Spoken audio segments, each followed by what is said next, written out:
Good morning. चलिए, जहाँ से लेक्चर छोड़ा था उससे आगे की बात करते हैं अपन। आप लोग रिवाइज कर रहे होंगे। देखिए, अपन ने उद्योग पूरा कर लिया है, एग्रीकल्चर अपना ऑलमोस्ट फिनिश होने वाला है, उसके बाद में सर्विस सेक्टर और बचेगा। तो सबसे पहले जितना पढ़ा उसका रिवाइज करते हैं। देखिए, क्लास थोड़ी सी आपको हो सकता है कि ऐसा लगे बहुत सारी फैक्चुअल डिटेल है, बहुत सारे डाटा याद करने पड़ते हैं, बहुत हार्ड हो रहा है याद करना। देखिए, हार्ड तो हो रहा है, पर आजकल एग्जाम का ना ट्रेंड बदल रहा है। आजकल एग्जामिनर जो फोकस करके चलता है वो इकोनॉमिक सर्वे बेस्ड कुछ क्वेश्चंस बनाता है, और मेंस में बहुत सारे क्वेश्चन इससे आते हैं। तो मैं हर क्लास में आपको इसका इंपॉर्टेंस बताता हूँ, ताकि आप लोगों को ये नहीं लगे कि यार ये बोरिंग है, पता नहीं कितना और पढ़ना पड़ेगा, क्यों पढ़ना पड़ रहा है इतना। बात समझ गए? तो आज अपन जो शुरू करने वाले हैं, अभी जो अपन स्टार्ट करने वाले हैं, वो बागवानी पर बेस्ड होगा। बागवानी, हॉर्टिकल्चर, थोड़ा सा जैविक खेती के बारे में देखेंगे, थोड़ा हॉर्टिकल्चर के बारे में देखेंगे। इसके बाद में अपना पशु संसाधन आ जाएगा। बात समझ में आ गई क्या? तो जितना अपन ने पढ़ा है, सबसे पहले तो मैं उसका आपको रिवीजन करवा देता हूं थोड़ा सा, ताकि आप लोगों की दिक्कत नहीं आए। देखिए, अपन ने एग्रीकल्चर से शुरू किया था, कृषि से शुरू किया, एग्रीकल्चर से। थोड़ा शॉर्ट में लिखता हूं ताकि आपकी एक स्लाइड पर लगभग डाटा आ जाए। कृषि से शुरू किया। सबसे पहले अपन ने क्या देखा? कृषि का योगदान देखा है, कृषि का योगदान। और ये योगदान सर दो आधार पर देखा, एक चालू मूल्य पर, दूसरा स्थिर मूल्य पर। बात समझ में आ गई? चालू मूल्य पर योगदान कितना था और स्थिर मूल्य पर योगदान कितना था? देखिए, चालू मूल्य पर जो योगदान है वो 30.23 है, 30.23, और स्थिर मूल्य पर योगदान था वो 28.85 था। ये पैसे में अपन ने कन्वर्ट किया था, कितने बनते हैं? 1.95 लाख बनते हैं। और इसको अगर पैसे में कन्वर्ट किया तो कितने बनते हैं? 3.37 लाख करोड़ बनते हैं। ठीक है, ये हुआ कृषि योगदान, कृषि में योगदान। इसको आप ऐसे भी लिख सकते हैं,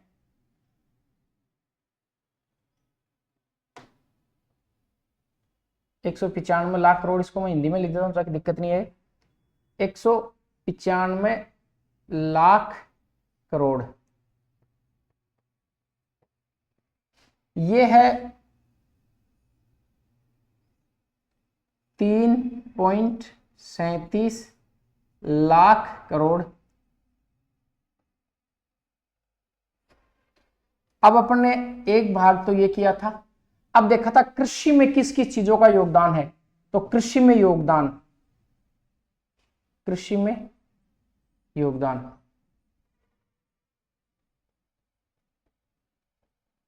देखिए आपको मैंने इतनी बार रिवीजन करवा दिया। अब अगर आप याद नहीं कर पा रहे तो कहीं ना कहीं फिर आप आरएस के लिए इतने डेडिकेटेड नहीं है, क्योंकि इसे शायद 5वीं 6ठी बार में ये चीजें लिख लिख के आपको बता रहा हूं। तो फिर अगर याद नहीं कर पा रहे तो फिर कहीं ना कहीं आपके कॉन्फिडेंस में या फिर आपका मोटिवेशन है उसमें कहीं ना कहीं कमी है। कृषि में योगदान किस किस चीजों का? अपन ने देखा था पशुओं का। तो मैंने बताया कि पशुओं का योगदान वो 46.25 है। उसके बाद में अपने बात करी फसलों का योगदान, फसलों का योगदान 45.94 है।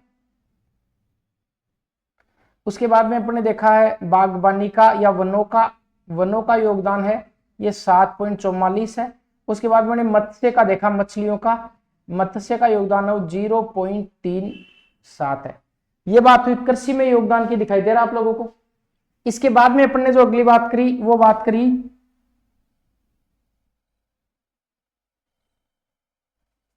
भूमि उपयोग, भूमि उपयोग।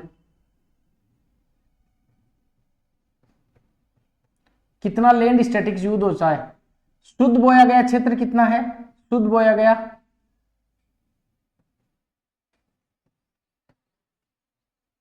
52.58 है। इसके बाद में बंजर भूमि कितनी है?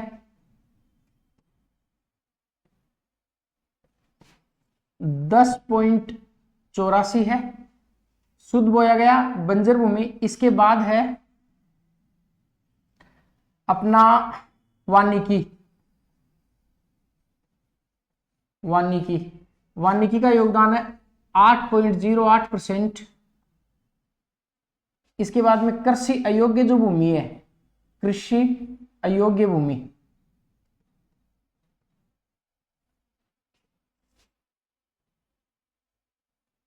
ये 6.24 है। ठीक है, इसके बाद में देखिए 6.92, 6.92 है कृषि अयोग्य भूमि, 6.92, 6.92। इसके बाद में अपने देखिए जोत, तो अगला क्या देखा था अपने, जोतों के बारे में देखा था। जोत, कुल जोतों की संख्या कितनी है, कुल जोत है 76.55 लाख। इन जोतों का क्षेत्रफल कितना है, इन जोतों का क्षेत्रफल है 208 लाख हेक्टेयर। महिला जोत धारक कितनी है, महिला जोत धारक संख्या 7.75 लाख। और औसत जोतों का आकार कितना है, औसत आकार, औसत जोत यहां पे लिखता हूं औसत 2.73 हेक्टेयर। बात समझ में आ गई क्या? मैं वापस रिपीट करता हूं, यह है कृषि का योगदान चालू मूल्य पर, स्थिर मूल्य पर। चालू मूल्य पर इतना है, स्थिर मूल्य पर इतना है, पैसे में इतना है। कृषि में इन चीजों का योगदान है, भूमि का उपयोग ये है। बात समझ में आ गई? ये एक लैंड स्टैटिक्स पढ़ा। इसके बाद में कृषकों के प्रकार, किसानों के कितने प्रकार मैंने आपको बताए, किसानों के प्रकार 5 प्रकार के किसान अपने बात करी थी। किसानों के प्रकार, लाल पेन से लेते हैं, किसानों के प्रकार थोड़ा सा बड़ा लिख देते हैं।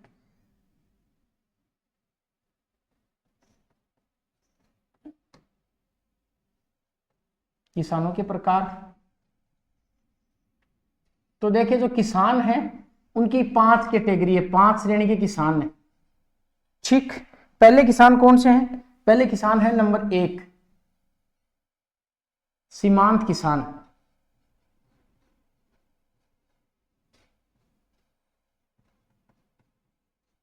सीमांत किसान कौन से किसानों का, जिनके पास 1 हेक्टेयर से कम जमीन हो और इनकी संख्या कुल किसानों में कितनी है? यस, इनकी संख्या कुल किसानों में 40% है अप्रोक्सीमेटली, पॉइंट्स में याद नहीं करना है। दूसरा आपको याद रखना है, सीमांत के बाद में छोटे किसान या लघु किसान, छोटे या लघु किसान। इन किसानों की जो कुल संख्या है, कुल परसेंटेज है, वो कितना है? ये 21% है। और ऐसे किसान के पास में 1 से 2 हेक्टेयर की जमीन हो। तीसरी जो बात अपन ने करी वो करी अर्ध मध्यम किसानों की, अर्ध मध्यम,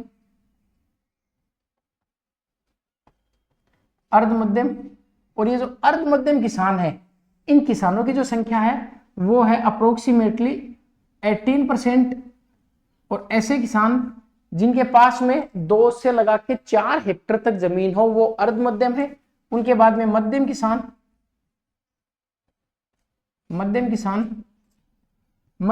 वो किसान होते हैं जिनके पास में 4 से लगा के 10 हेक्टेयर तक की जमीन हो और इनका जो कुल योगदान है वो योगदान है 14% का। और इसके बाद में है बड़े किसान जिनके पास में 10 हेक्टेयर से ज्यादा की जमीन हो और इन किसानों का जो परसेंटेज है वो 4% है। यहां तक आपकी बात समझ में आ गई क्या? ये अपने पढ़ लिया किसानों के बारे में। तो सबसे पहले अपने बात कर ली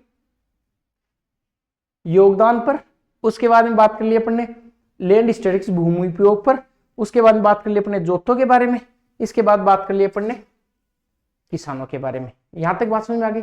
इसके बाद में अगली बात अपन ने क्या पढ़ी, देखिए किसान हो गए, जोत हो गए, ये हो गया। अब इसके बाद में अपन देखेंगे कृषि के लिए कुछ योजनाएं। तो कृषि के लिए योजनाएं कौन कौन सी हैं इसका भी अपन बात करते हैं। कृषि योजनाएं,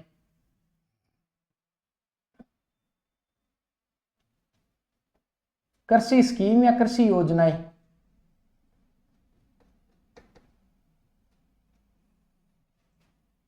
तो इनमें कौन कौन सी योजना, देखो अपन इसको 2 भागों में बांट कर देखेंगे। एक कृषि के लिए स्कीम और एक देखिए कृषि के लिए पॉलिसीज, कृषि नीतियां।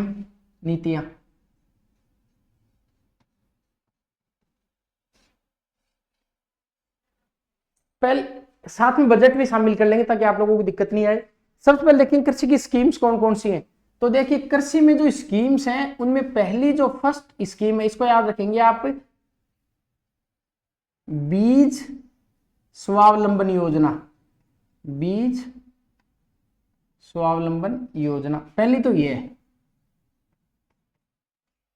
दूसरी कौन सी है? दूसरी कृषि प्रदर्शन, कृषि प्रदर्शन। तीसरी अपन ने कौन सी देखी थी? महिला प्रशिक्षण, महिला प्रशिक्षण। अगला क्या देखा था? छात्राओं को बढ़ावा अध्ययन में, छात्राओं को अध्ययन प्रोत्साहन। उसके बाद में बीज मिनी किट योजना, बीज मिनी किट योजना।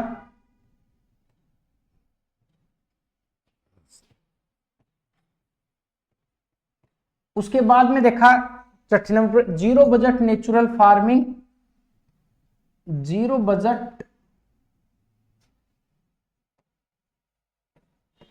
Natural farming. इसके बाद में अगली देखिए कृषि प्रतिस्पर्धात्मक योजना,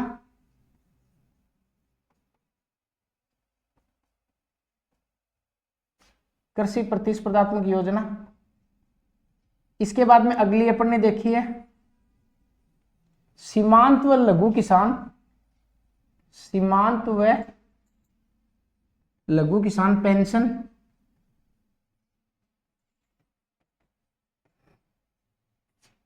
इसके बाद में 9वें नंबर पर अपन ने अगले जो क्लास में देखी थी राजीव गांधी कृषक सहायता, राजीव गांधी,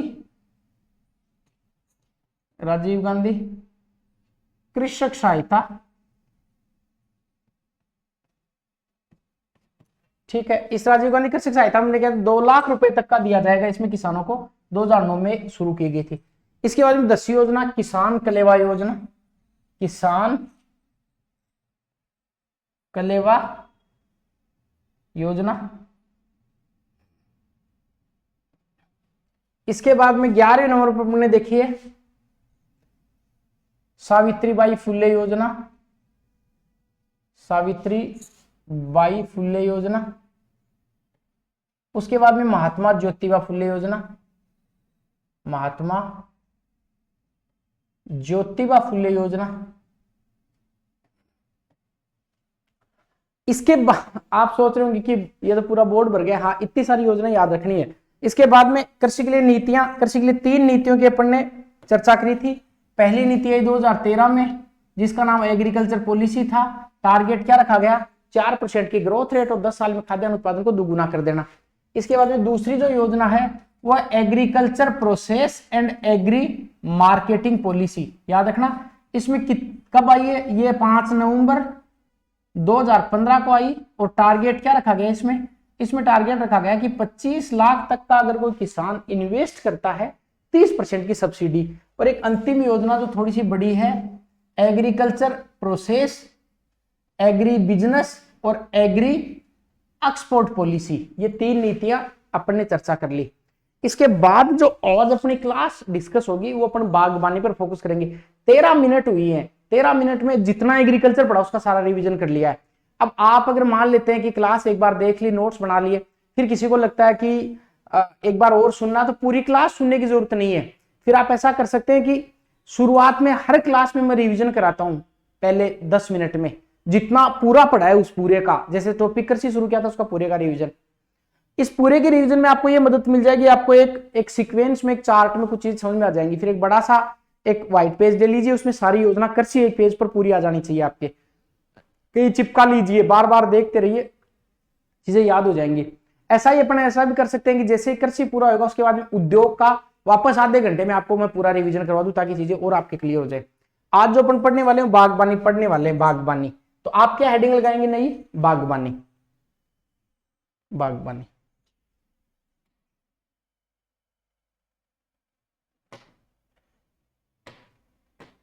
बागबानी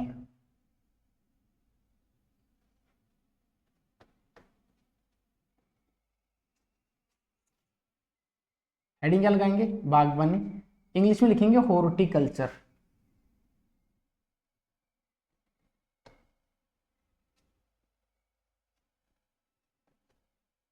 हॉर्टिकल्चर।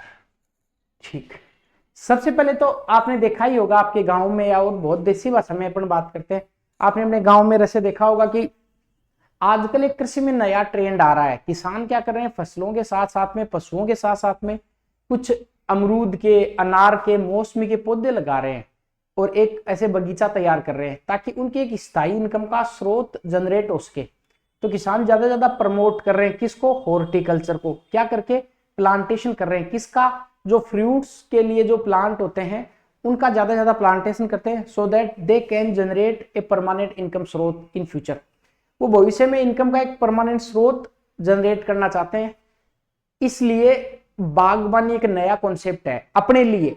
वैसे बागबानी निदेशालय पहले बन चुका था, एक राजहंस सोसाइटी बनाई गई थी, बागबानी पे मिशन ले लाया गया था, पर अपने लिए अभी एक किसानों में एक थोड़ी सी जागरूकता आई है, बागबानी है वो स्थायी इनकम का स्रोत हो सकता है। ठीक, तो अब मान लेते हैं आपको किसानों की आय बढ़ाने की बात कही आपको, तो कैसे किसानों को समृद्ध किया जा सकता है। तो दो तीन चीजें बताएं आप, कृषि में क्या क्या इनपुट लगाने, बीजों का अच्छा उपयोग है, सिंचाई का अच्छा उपयोग करना, अच्छे उपकरण यूज करना, बायो उर्वरकों का यूज करना, इसके बाद में कोल्ड स्टोरेज को मजबूत बनाना, फूड प्रोसेसिंग इंडस्ट्री को प्रमोट करना, इंटेंसिव गहन कृषि को प्रमोट करना, कॉन्ट्रैक्ट फार्मिंग को प्रमोट करना, कम्युनिटी फार्मिंग को प्रमोट करना, जीरो बजट नेचुरल फार्मिंग को प्रमोट करना, कृषि के साथ साथ सहायक गतिविधियों को बढ़ावा देना, पशुपालन को बढ़ावा देना, दुग्ध उत्पादन को बढ़ावा देना, मत्स्य पालन है, मुर्गी पालन है, इनको बढ़ावा देना, इसके साथ में बागबानी जैसी क्रियाओं को बढ़ावा देना। तो ये आप पॉइंट्स में लिख सकते हैं जब आरएस मेंस लिखेंगे तब। तो बागबानी भी कृषकों की आय बढ़ाने के लिए एक मुख्य स्रोत है। तो आप बागबानी हेडिंग लगा ली अपन ने। अब बागबानी के लिए प्री में क्या आ सकता है, पहले तो ये देखेंगे। तो सब बागबानी के बारे में मिशन आ सकता है कि बागबानी में कब इसका मिशन लाया गया, कब सोसाइटी बनाई गई, कब निदेशालय बनाया गया, एक तो कब हॉर्टिकल्चर मिशन लॉन्च किया गया। एक तो फैक्चुअल क्वेश्चन ऐसे बनता है। दूसरा, एग्जामिनर अगर कहे तो ये कह सकता है कि बागबानी को प्रमोट करने के लिए, बागबानी को बढ़ावा देने के लिए राजस्थान सरकार द्वारा क्या क्या प्रयास किए जा रहे हैं, एक क्वेश्चन ये भी बन सकता है। बात समझ में आ गई। तो चलिए अपन लिखते हैं बागबानी। बागबानी में अपन सबसे पहले लिख लेंगे बागबानी का निदेशालय, तो प्री का क्वेश्चन है निदेशालय, निदेशालय अर्थात हॉर्टिकल्चर डायरेक्टरेट, बागबानी निदेशालय।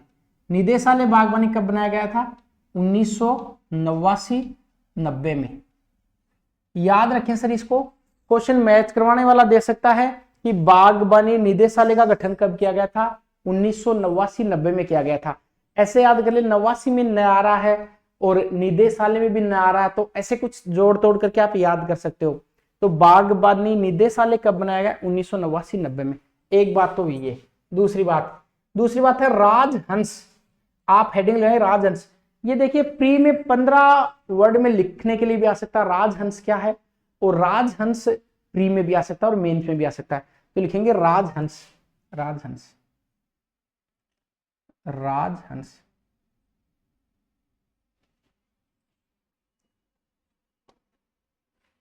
इसको लिखेंगे राजहंस।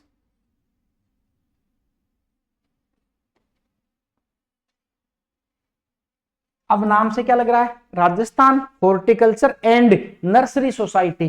तो क्या लिखेंगे इसके बारे में, Rajasthan horticulture and nursery society. Full form क्या लिखेंगे, राजस्थान, पहले मैं इंग्लिश में लिखता हूं फिर हिंदी में लिख दूंगा, Rajasthan horticulture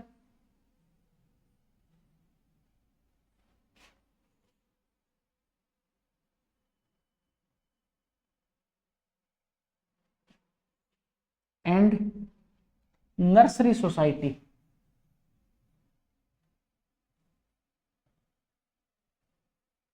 nursery society,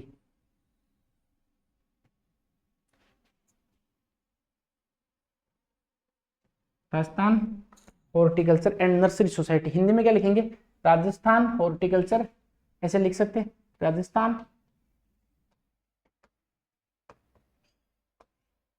horticulture and nursery society. तो ये जो Rajasthan horticulture and nursery society, इसका गठन किसके लिए किया गया आपको ध्यान रखना है।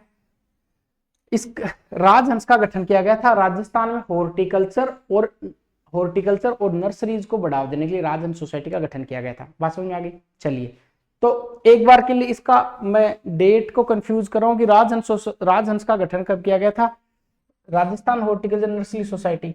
इसको मैं आपको ना गूगल करके देख के बताता हूँ राजहंस सोसाइटी का गठन कब किया गया था। तो सबसे पहले क्या लिखेंगे, सबसे पहले लिखेंगे निदेशालय बागवानी के लिए 1989-90 में बनाया गया था। दूसरा यह है Rajhans society, Rajasthan horticulture and nursery society. इसको आप मुझे 1 मिनट का टाइम दीजिए, मैं गूगल करके बता देता हूं।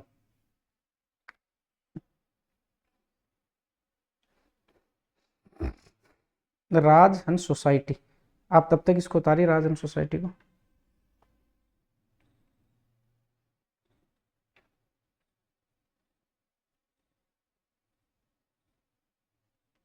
हम्म, 2006-7 में क्या लिखेंगे, 2006-7, 2006-7। बात समझ में आ गई। तो पहले निदेशालय बनाया गया 89-90 में, उसके बाद में राजहंस सोसाइटी बनाई गई किसके लिए, हॉर्टिकल्चर नर्सरी को प्रमोट करने के लिए। कब बनाई गई, 6 और 7 में।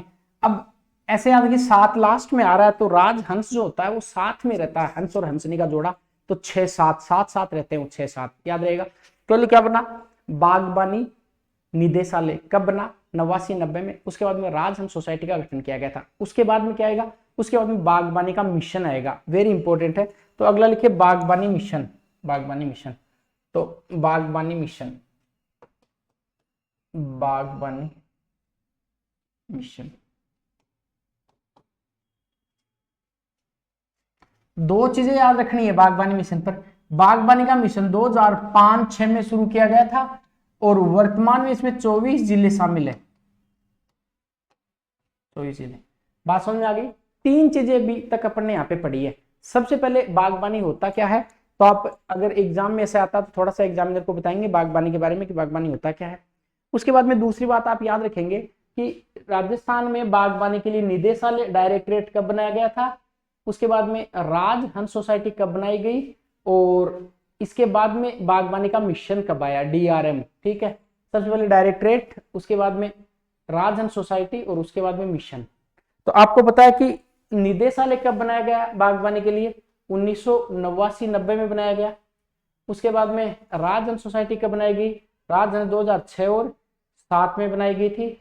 और उसके बाद में मिशन कब आया, मिशन 2005 और 6 में आया। और वर्तमान में जिले कितने इसमें, 24 जिले इसमें शामिल किए गए। बात समझ में आ गई क्या।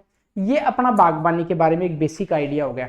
अब राजस्थान सरकार, अगर ऐसा क्वेश्चन आता है कि राजस्थान सरकार द्वारा बागवानी को बढ़ावा देने के लिए क्या क्या प्रयास किए जा रहे हैं, या प्री में कोई क्वेश्चन आए कि निम्न में से कौन सा कार्य बागवानी को बढ़ावा देने के लिए किया जा रहा है, तो इसके बारे में अपन लिखेंगे। कुछ योजनाएं हैं जिनके बारे में अपन चर्चा करेंगे ताकि बागवानी वाला टॉपिक अपनी कंप्लीट हो जाए। तो इसमें सबसे पहले PM सूक्ष्म सिंचाई योजना। तो अगले वाले पेज पे लिख देता हूं प्रधानमंत्री सूक्ष्म सिंचाई योजना। तो क्या लिखते हैं, प्रधानमंत्री कृषि सिंचाई योजना। और ये सूक्ष्म सिंचाई को बढ़ावा देने के लिए है, प्रधानमंत्री कृषि सिंचाई योजना। एक योजना तो ये है प्रधानमंत्री कृषि सिंचाई योजना। ये योजना 2015-16 में लागू करी। इस योजना को 2015-16 में लागू किया राजस्थान में और भारतीय राज्यों में। तो 15-16 में जब ये लागू करी, इसका मतलब ये था कि कुछ पैसे केंद्र सरकार देगी, कुछ पैसे राज्य सरकार देगी, ताकि क्या किया जा सके, ये जो कृषि में जो पद्धति यूज की जाती है, अर्थात अपन जब भी सिंचाई करते हैं तो सिंचाई में अपन कई मेथड काम में लेते हैं। सरकार ये चाहती है कि आप माइक्रो इरिगेशन है, आपने देखा होगा जब भी कोई ये इस प्रकार की बागवानी लगाता है या बगीचे लगाता है, तो उसमें किसान प्रयास ये करता है कि वो ड्रिप सिस्टम का यूज करे। जानते हैं ड्रिप सिस्टम, जैसे ड्रिप सिस्टम का मतलब ये होता है कि पौधा है और पौधों की जड़ों तक को पानी पहुंचा देना ड्रिप के माध्यम से। ये जो योजना है, ये योजना टोटली फोकस किस पर है, ड्रिप सिंचाई पर आधारित है। इसमें जो भागीदारी होगी केंद्र और राज्य सरकार की, वो 60-40 की होगी। 60-40 लिखिए, केंद्र सरकार की भागीदारी 60 अनुपात 40 की। बात समझ में आ गई? तो वापस बोलता हूं, कृषि सिंचाई योजना कब शुरू हुई? 2015-16 में शुरू हुई। आपको क्वेश्चन ऐसा पूछ ले एग्जाम में, प्रधानमंत्री कृषि सिंचाई योजना के बारे में कौन सा कथन सही है, कौन सा कथन गलत है? वापस बोलता हूं, प्रधानमंत्री कृषि और सिंचाई, तो दिमाग लगाएंगे। अब प्रधानमंत्री कृषि की सिंचाई को प्रोत्साहन करने का प्रयास कर रहे हैं, तो ऐसा तो नहीं करेंगे कि बड़ी वाली सिंचाई को बढ़ावा देंगे। प्रधानमंत्री कृषि सिंचाई योजना में क्या बढ़ावा देंगे? वो छोटी सिंचाई को, माइक्रो सिंचाई को, जिसमें बूंद बूंद और फव्वारा पद्धति का प्रयोग किया जाए। किस पर फोकस है? बागवानी के लिए है। इसमें कब शुरू की? 2015-16 में। क्या दिया जाएगा इसमें सर? 60% हिस्सा तो होगा केंद्र सरकार का और 40% हिस्सा किसका होगा? राज्य सरकार का। इसका मतलब क्या है? 60 रुपए देगा केंद्र और 40 रुपए देगा राज्य, ताकि किसको बढ़ावा दिया जा सके? माइक्रो इरिगेशन को, सूक्ष्म सिंचाई को। ठीक है, तो पहली लिख ली। इसके बाद दूसरी योजना के बारे में लिखेंगे। दूसरी योजना लिख ले, सेकेंड वाली योजना, राष्ट्रीय कृषि मिशन, राष्ट्रीय कृषि विकास, राष्ट्रीय कृषि विकास, राष्ट्रीय कृषि विकास। देखिए दोनों, एक प्रधानमंत्री कृषि सिंचाई हो गया और यह है राष्ट्रीय कृषि विकास। राष्ट्रीय कृषि विकास में एक को फोकस किया गया, वह खजूर की खेती। तो आपको क्वेश्चन पूछे कि राष्ट्रीय कृषि विकास, विकास तो साथ में ही होना चाहिए सबका, तो 2007 में। पहली बात तो याद रखनी है। और दूसरी बात याद रखनी है कि किसको बढ़ावा देने के लिए? खजूर की खेती को, खजूर की खेती को। बात समझ में आ गई? तो वापस बोलता हूं, राष्ट्रीय कृषि विकास, कृषि विकास कब? 2007 में। किसके लिए? खजूर की खेती को, खजूर खेती को प्रमोट करने के लिए। इसके बाद में अगली बात आप याद रखेंगे, अगली बात याद रखेंगे कि यह है योजना 2007 में शुरू की गई थी। एक अंतिम बहुत इंपॉर्टेंट है, तीसरी, तीन ही योजना इसमें अपन को देखनी है। तीसरी है राष्ट्रीय कृषि वानिकी एवं बंबू मिशन, राष्ट्रीय कृषि वानिकी एवं बंबू मिशन, बंबू मिशन कब शुरू की गई? 2006-7 में, 2006-7 में। और किसके लिए? बांस की खेती के लिए। और कितने जिले शामिल है इसमें? 12 जिले शामिल है। याद रहेगा आप लोगों के। तीन योजनाएं अभी तक अपन ने बात करी है। देखिए वापस, पहली कौन सी है? कृषि सिंचाई योजना, कुछ नहीं है, कृषि सिंचाई योजना, प्रधानमंत्री नाम जुड़ा हुआ है, प्रधानमंत्री कृषि सिंचाई योजना। ठीक, प्रधानमंत्री कृषि सिंचाई योजना नवीन कॉन्सेप्ट है, यूं मान लो। कब आया? 2015-16 में। क्या किया जाएगा इसमें? 60-40 की हिस्सेदारी केंद्र और राज्य सरकार की होगी। तो पहली योजना प्रधानमंत्री कृषि सिंचाई, समझ में आ गया? पीएम कृषि सिंचाई योजना, प्रधानमंत्री कृषि सिंचाई योजना कब? 2015-16। और क्या किया जाएगा इसमें? इसमें सूक्ष्म जो माइक्रो इरिगेशन है उसको बढ़ावा देने का प्रयास किया जाएगा और 60-40 की हिस्सेदारी होगी। अगली योजना राष्ट्रीय कृषि विकास, वो कृषि सिंचाई योजना, प्रधानमंत्री कृषि सिंचाई योजना पहली। दूसरी राष्ट्रीय कृषि विकास, विकास कैसे होगा? कृषि का साथ में होगा, और कौन सी? खजूर की खेती के लिए। और तीसरी कौन सी है? राष्ट्रीय कृषि वानिकी एवं बंबू मिशन, राष्ट्रीय कृषि वानिकी और बंबू मिशन 2006 में शुरू हुआ, बांस की खेती को बढ़ावा देने के लिए। कितने जिलों में? 12 जिलों में। ठीक है, इसके बाद कुछ इंपॉर्टेंट इंस्टीट्यूशन बनाए गए हैं कुछ स्पेशल फसलों के लिए, उसके नाम पर लिख लेते हैं। जैसे खजूर की खेती के लिए सकरा भोज में बनाया गया है, आम की खेती के लिए जैसे धौलपुर में बनाया गया है। इस प्रकार के कुछ नाम आपको एक मैं लिस्ट लिखवाता हूं, ताकि प्री में अगर क्वेश्चन आता है तो उसको अपन डील कर पाए। बात समझ में आ गई? वापस से देख लो एक बार। देखिए अपन ने शुरू किससे किया? अपन ने शुरू किया बागवानी से।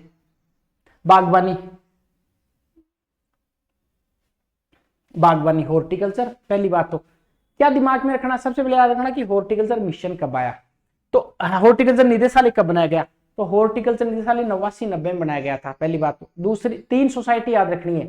पहली हॉर्टिकल्चर का डायरेक्टरेट, उसके बाद में अब दिमाग लगाओ, पहले निदेशालय याद करना है, उसके बाद में राजहंस याद करना है, फिर हॉर्टिकल्चर मिशन याद रखना है। बात समझ में आ गई? चलिए, तो सबसे पहले क्या बनाया गया था? सबसे पहले निदेशालय कब? 89-90 में। राजहंस कब बनाया गया? राजहंस 2006-7 में बनाया गया था। राजहंस किसके लिए? Rajhans Rajasthan horticulture and nursery society, horticulture को बढ़ावा देने के लिए राजहंस है। इसके बाद में अगली बात है बागवानी मिशन। ये याद रखना, मिशन कब आया? 2005-6 में आया। कितने जिलों में? 24 जिलों में चलाया जा रहा है, 5, 6 और 24 जिले। तो सबसे पहले डायरेक्टरेट निदेशालय 89-90 में, फिर आपको बता दिया कि राजहंस सोसाइटी 6-7 में, मिशन 2005 और 6 में, और ये बागवानी मिशन है कब आया 2005-6 में। कितने जिलों में चल रहा है 24 जिलों में। कितनी चीजें पढ़ी अपने अभी तक 3, कौन कौन सी, बागवानी निदेशालय डायरेक्टरेट 89-90 में, उसके बाद में राजहंस सोसाइटी, उसके बाद में बागवानी मिशन। अब 3 योजना पढ़नी है और 3 संस्था पढ़नी है। 3 योजना कौन कौन सी है उस पर बात करते हैं। पहली जो योजना मैंने आपको बताई प्रधानमंत्री कृषि सिंचाई योजना, उसके बाद में कृषि विकास योजना और राष्ट्रीय बागवानी एवं बंबू मिशन। 3 योजना है। कौन कौन सी, पहले कृषि सिंचाई योजना, प्रधानमंत्री कृषि सिंचाई योजना, उसके बाद में अगली कौन सी है राष्ट्रीय कृषि विकास, कब हुआ 2007 में, किसके लिए, खजूर की खेती के लिए। और राष्ट्रीय कृषि वानिकी बंबू मिशन कब आया, ये 2006-7 में आया, 6 में आया, 2006-7 में, और बांस की खेती को बढ़ावा देने के लिए। और कितने जिले हैं बंबू मिशन में, 12 जिले हैं। ठीक, अब कुछ इंस्टीट्यूट हैं जिनका आपको नाम याद रखना है। सबसे पहले अपन बात करेंगे कुछ के, एक लिस्ट है जो मैं बोल के बता दे रहा हूं ताकि आप याद रख लेंगे। इसमें सबसे पहली है अनार की खेती को बढ़ावा देने के लिए। सबसे पहले कौन सी है, नंबर 1, अनार की खेती को बढ़ावा देने के लिए। अनार के लिए बस्सी जयपुर में, बस्सी जयपुर क्या बनाया गया, बस्सी जयपुर में एक्सीलेंस सेंटर बनाया गया है, उत्कृष्टता केंद्र, उत्कृष्टता केंद्र।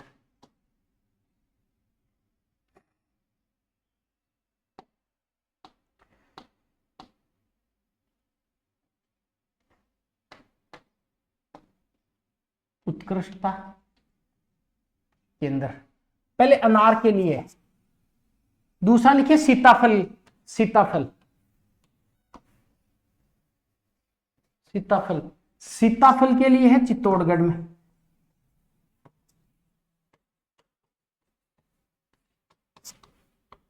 चित्तौड़गढ़ में। तीसरा फूल है, फूल, फूल के लिए लिखिए, फूल के लिए सवाई माधोपुर में।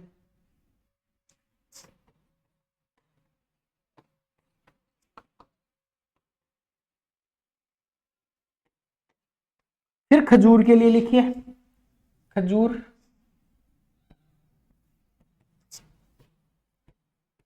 सकरा भोज का जैसलमेर, सकरा भोज का जैसलमेर। फिर आम के लिए लिखिए, आम, आम के लिए कहां पे है, धौलपुर में। फिर संतरा लिखिए, संतरा का कहां पे, झालावाड़ में, आपको पता है संतरा का कहां पे,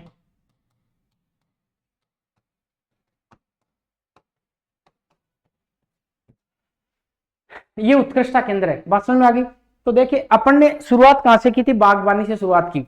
बागवानी के बारे में अब लास्ट जो फाइनली आपको मैं रिवाइज कर रहा हूं। सबसे पहले बागवानी के बारे में बात की। क्या होती है बागवानी, अगर आपको इसकी परिभाषा लिखनी हो तो, कि बागवानी का मतलब होता है कि हॉर्टिकल्चर, इंग्लिश में हॉर्टिकल्चर बोलते हैं। इसका मतलब होता है कि कृषि की गतिविधियों में, कृषि की गतिविधियों में कुछ इस प्लांटेशन को शामिल कर लेना ताकि फल आदि का उत्पादन को बढ़ावा दिया जा सके।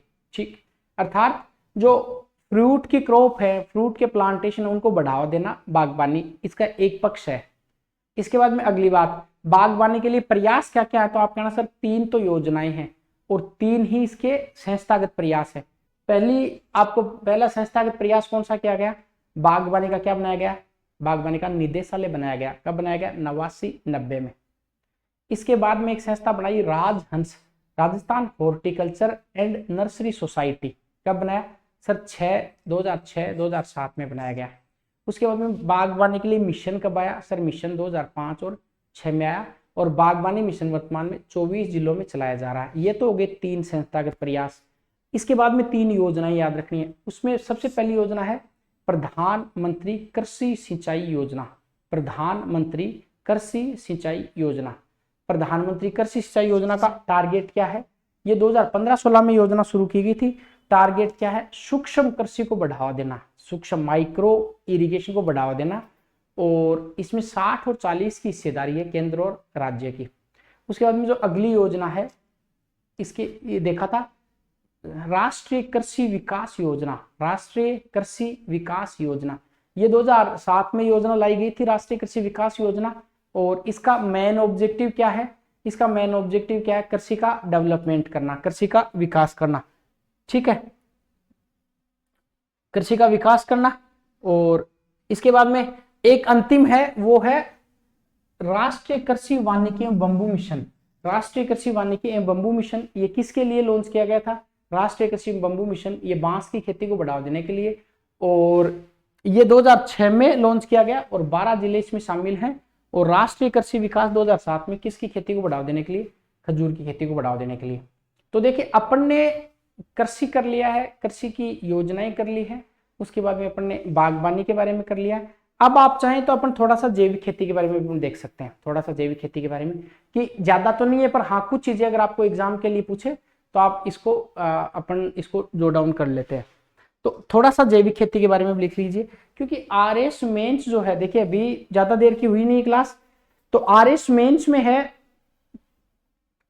GS2 साइंस एंड टेक्नोलॉजी वाला पोर्शन है।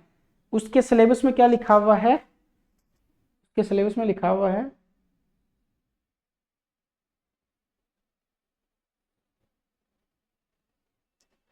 जैविक खेती प्रोत्साहन। तो जैविक खेती देखिए दो जगह काम में आ सकती है। एक आरएस मेंस में GS2 का जो पेपर है जिसमें साइंस एंड टेक्नोलॉजी सिलेबस में, एक तो वहां पे काम में आ सकती है, और दूसरी जैविक खेती एग्रीकल्चर इकोनॉमिक्स वाले सेक्शन में आ सकती है। देखिए ये उम्मीद है कि इस बार आरएस मेंस में एक बड़ा पर्सन जैविक खेती के बारे में आएगा, मैं आपको भी बता देता हूँ, क्योंकि उम्मीद इस बार की जा रही थी पर इस बार ऐसा क्वेश्चन पूछा नहीं गया। इसमें क्या क्या पूछेगा मैं आपको बता दूं थोड़ा सा, जैविक खेती के बारे में क्या क्या पूछ सकता है जैविक खेती।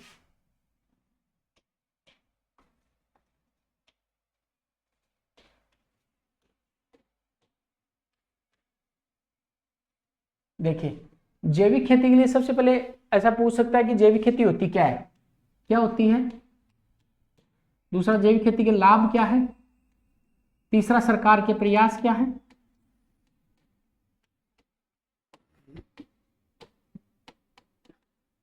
ये 3 क्वेश्चन। अब मान लेते हैं कि उसने जैविक खेती के क्या है और जैविक खेती के लाभों का वर्णन कीजिए, ऐसा क्वेश्चन पूछ लिया। इसके बावजूद अपन को ध्यान रखना एग्जाम के लिए कि सरकार के प्रयास भी लिख के आने हैं, नंबर तब भी आएंगे। अर्थात गवर्नमेंट की जो जो स्कीम्स चल रही होती हैं, अगर उनके बारे में कुछ लिखेंगे तो नंबर दिए जाएंगे। अभी अपन चूंकि जैविक खेती वाला एग्रीकल्चर के हिसाब से अपन थोड़ा सा डिस्कस कर लेते हैं, और इकोनॉमिक सर्वे में क्या लिखा उसके बारे में बात कर ले, तो इसलिए मैं मेंस वाले क्वेश्चन पे अभी जा नहीं रहा हूं। अगर चाहेंगे तो आप लोग आप नीचे लिख दीजिए सर मेंस का क्वेश्चन का उत्तर, मॉडल उत्तर बता दीजिए, तो मैं बता दूंगा।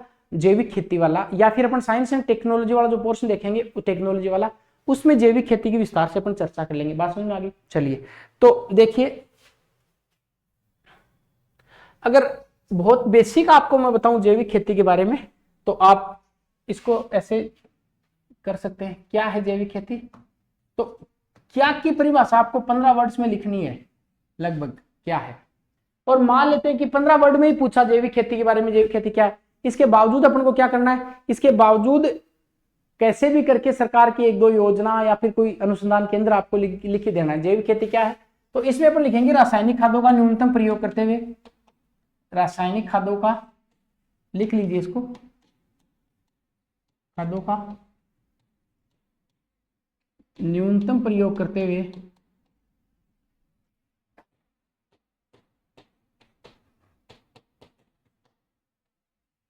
कृषि में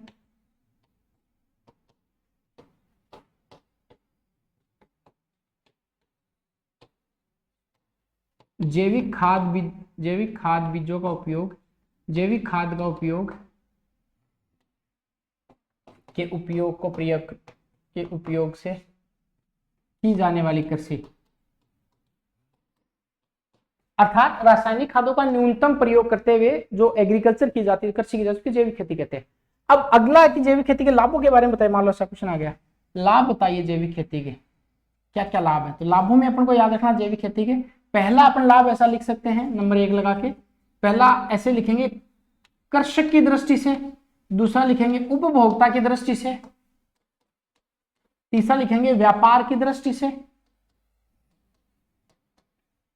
चौथा लिखेंगे पर्यावरण की दृष्टि से, और पांचवा लिखेंगे अन्य लाभ,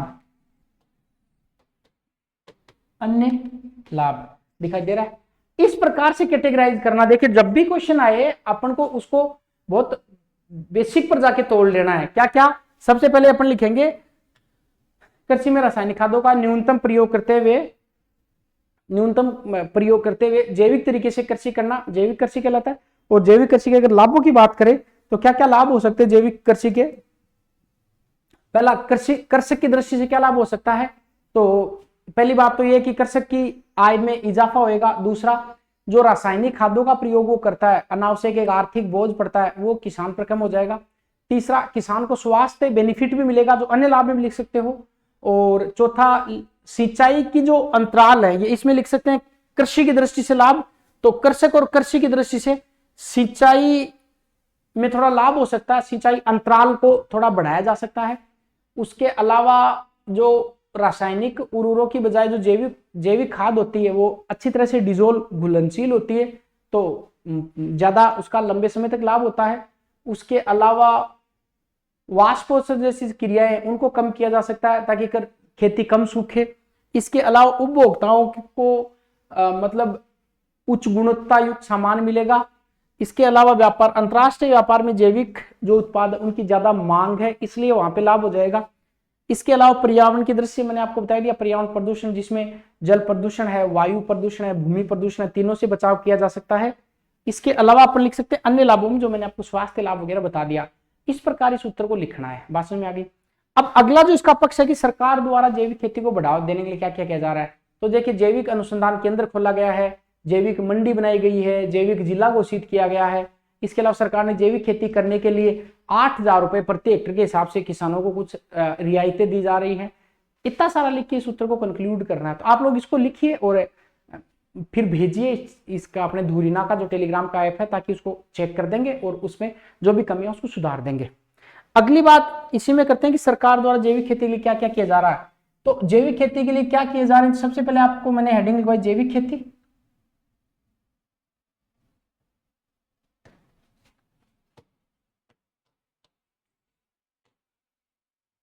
तो परिभाषा में तो अगर आप लिख ही लेंगे जैविक खेती के लिए क्या किए जा रहे हैं, तो जैविक खेती किसे कहते हैं। और दूसरा है कि जैविक खेती के लिए सरकार द्वारा क्या क्या किया जा रहा है, तो जैविक खेती अनुसंधान केंद्र पहला लिखिए, जैविक खेती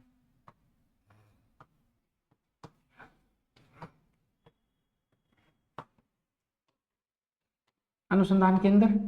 यह केंद्र 7 फरवरी 2017 को झालावाड़ में खोला गया, पहली बात तो। दूसरा आप लिखिए प्रथम जैविक जिला,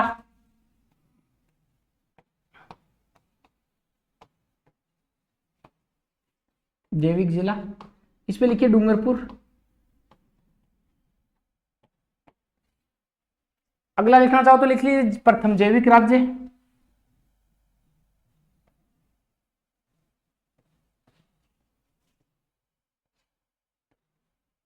सिक्किम। ठीक है, लिखिए जैविक खेती अनुसंधान केंद्र 7 फरवरी 2017 झालावाड़ में खोला गया।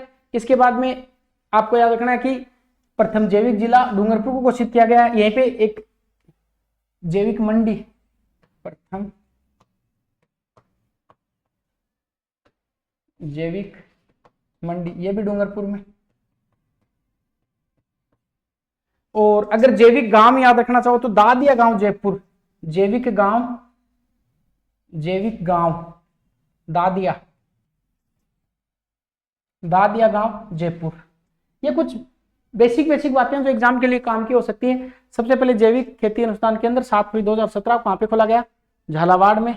इसके बाद में प्रथम जैविक जिला डूंगरपुर, इसके बाद में प्रथम जैविक राज्य सिक्किम, इसके बाद में जैविक गांव दादिया गांव और प्रथम जैविक मंडी डूंगरपुर में। और इसके अलावा जैविक खेती बढ़ाने के लिए सरकार की एक योजना है, उस योजना का नाम आप लिखेंगे जैविक खेती प्रोत्साहन योजना, जैविक खेती प्रोत्साहन योजना। अगली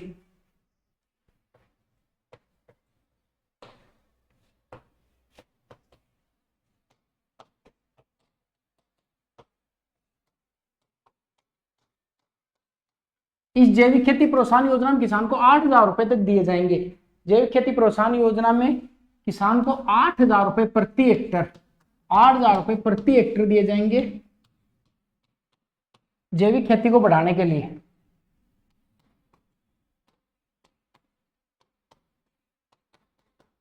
इसके अलावा इसमें क्या किया जाएगा, ये कब शुरू की गई, 2015-16 में शुरू की गई थी।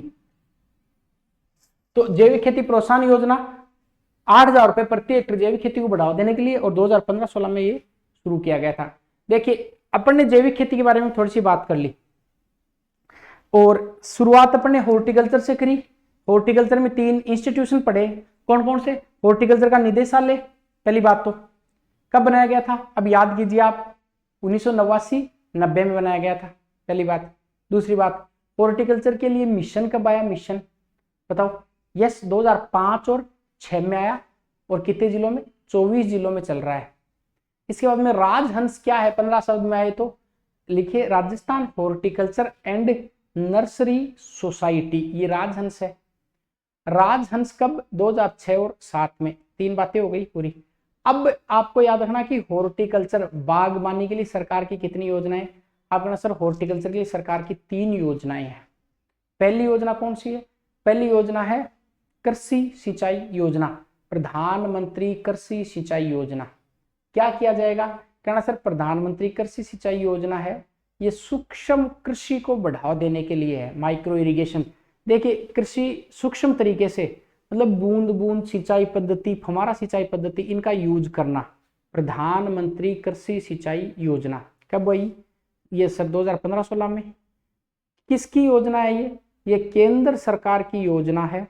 हिस्सेदारी कितनी है, 60:40, अर्थात 60 रुपए केंद्र सरकार के, 40 रुपए राज्य सरकार के।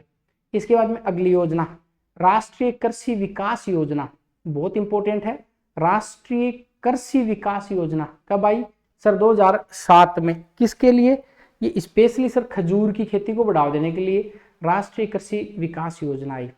इसके बाद में राष्ट्रीय बागबानी एवं bamboo mission, national horticulture and bamboo mission, ये 2006 में आया, और राजस्थान के 12 जिलों में। अब देखिए सबसे पहले यहाँ पे आपको दोनों में कंफ्यूजन होना है, वो मिशन है वो 24 में चलाया जा रहा है, और जो बंबू मिशन है ये 12 जिलों में चलाया जा रहा है। ठीक, तो अभी तक अपन ने ये बात करी। इसके बाद अपन ने बात करी जैविक खेती के बारे में। जैविक खेती में क्या है सर, जैविक खेती में रासायनिक उर्वरकों खाद्यों का न्यूनतम प्रयोग करते हुए जैविक तरीके से कृषि करना। ठीक, जैविक खेती के लाभ क्या क्या होंगे, तो लाभ आपको खुद को लिखने हैं। मैंने आपको एक थोड़ा सा हिंट दे दिया है कि लिखना किसानों की दृष्टि से, आपके भी कई विचार आएंगे, खुद से थोड़ा सा क्रिएट कीजिए, विकसित कीजिए। सब कुछ स्पून फीडिंग नहीं होगा, सब कुछ एक एक बात बता दी जाए तो फिर तो आंसर आप लिख नहीं पाएंगे एग्जाम में। कुछ आंसर खुद से तैयार कीजिए। इसके बाद में अगला अपन ने देखा है जैविक खेती के प्रोत्साहन के लिए सरकार ने क्या क्या प्रयास किए गए। तो सबसे पहले जैविक जिला घोषित कर दिया डूंगरपुर को। जैविक मंडी कहाँ पे बना दी, डूंगरपुर में। जैविक खेती अनुसंधान केंद्र झालावाड़ में बना दिया 7 फरवरी 2017 को। इसके अलावा जैविक राज्य सिक्किम है, जैविक केंद्र शासित प्रदेश लक्षद्वीप है। जैविक गांव सर ये दादिया गांव है जयपुर के पास में। इसके अलावा एक है जैविक खेती प्रोत्साहन योजना। ये जो योजना है ये 15-16 में शुरू की गई थी, और 8,000 रुपए किसानों को, प्रति किसान को 8,000 रुपए किसके लिए दिए जाएंगे, 8,000 रुपए किसान को जैविक खेती प्रमोट करने के लिए दिए जाएंगे। अपन ने अभी तक क्या क्या पढ़ लिया उसके बारे में बात कर लेते हैं। सबसे पहले कृषि के बारे में, कृषि के आंकड़ों के बारे में, कृषि में योगदान के बारे में, किसानों के बारे में, और इसके अलावा अपने जोतों के बारे में। इसके अलावा अपन ने कृषि में कुछ योजनाएं अपन ने देख ली। इसके अलावा कृषि की कुछ नीतियां देख ली। इसके अलावा अपन ने हॉर्टिकल्चर के बारे में देख लिया। इसके अलावा अपन ने जैविक खेती के बारे में देख लिया। अब वैसे तो अपना टॉपिक एक बचता पशुपालन। देखते हैं इस टॉपिक को, या तो इसको सुभाष जी सर ने यूट्यूब पर करवा रखा है, तो फिर पशुपालन पशुगणना के बारे में मैं ज्यादा बात नहीं करूंगा। और अगर इस टॉपिक को नहीं करवाया है तो फिर अपन नेक्स्ट वाला जो टॉपिक है या तो पशु संसाधन ले लेंगे, या फिर ये करवा दिया तो अपन सर्विस सेक्टर या सेवा क्षेत्र या पर्यटन, इनमें से कुछ ले लेंगे। बात समझ में आ गई। तो आप देखिए कि धीरे धीरे अपन कई सारी चीजें करते जा रहे हैं। लगभग 10 के आसपास क्लास हो गई होंगी, और आप ये मानिए कि लगभग इतनी क्लास से और होंगी तो आपका मोस्टली इकोनॉमिक सर्वे कवर हो जाएगा। आपको पतला सा रजिस्टर रखना, उसमें सारी चीजें नोट डाउन करते चलना है। तो चलिए अगली जो क्लास अपन डिस्कस करने वाले हैं वो क्लास अपन डिस्कस करेंगे शायद पशुपालन के बारे में या सेवा क्षेत्र के बारे में। चलिए मिलते हैं।